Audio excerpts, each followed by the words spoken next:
master. Ayan, tuturuan ko kayo paano magpalit ng clutch lining ng SY bonus 110. Ito, papalitan natin ng bago.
Kailangan na rin natin palitan yung clutch platen niya. Yan, malalim na, may tama na. Yung bago,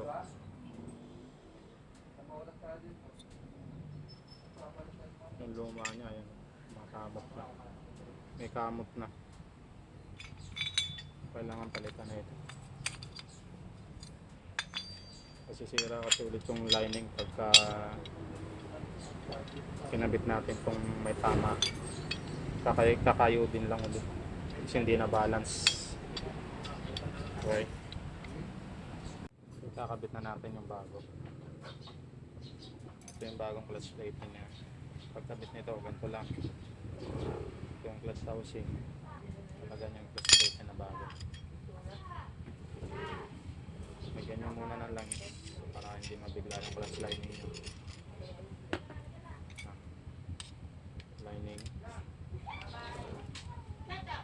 Lining muna yan. Tapos yung clutch plate, alternate lang ang pagkabit niyan. Tatlong clutch plate lang yan. Yan, clutch lining, clutch plate, lining ulit, clutch plate ulit. Ang isa natin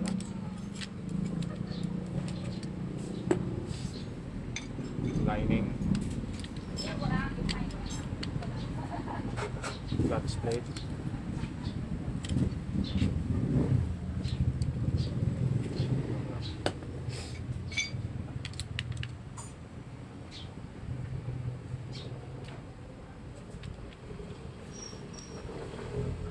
Alternate lang yan.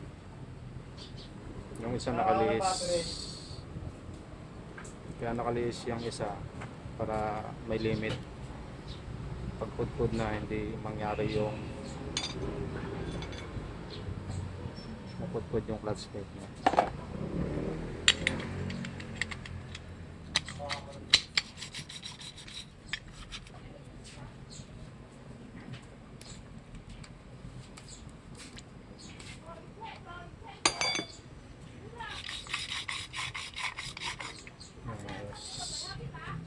Yan na lang pagkabit niya. Yung isa nakalihis para sa limit, para yung lining hindi mapersa kung pudpud na, kailangan na talaga palitan. Hindi naman tong sa pagkasira ng clutch plate kasi nga iba magkabit hindi pa rin nilalagay yung isa, kaya yung limit nawawala, napipiga ng gusto, kaya nasisira yung clutch plate. Pagkabit na natin.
natin yung pagpalit na natin ng clutch lining.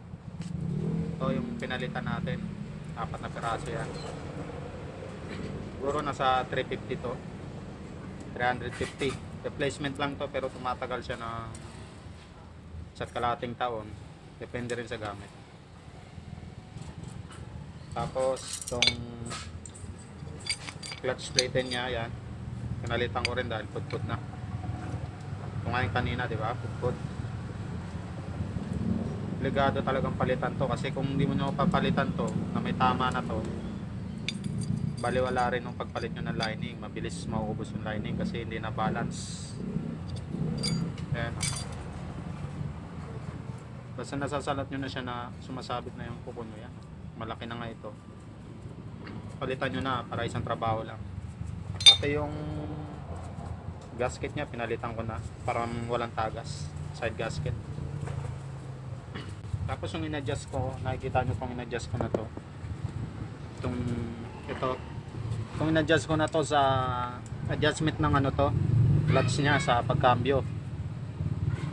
Ang paigpit nito paluwag, pagpalambot, baliktad ang procedure nyan. Pag niluwagan mo, titigas ang kambyo. Depende na lang sa inyo. Wag lang yung sobrang tukod na adjustment, kasi bagi-slide pag masyadong tukod. Yan, yun ang purpose nito.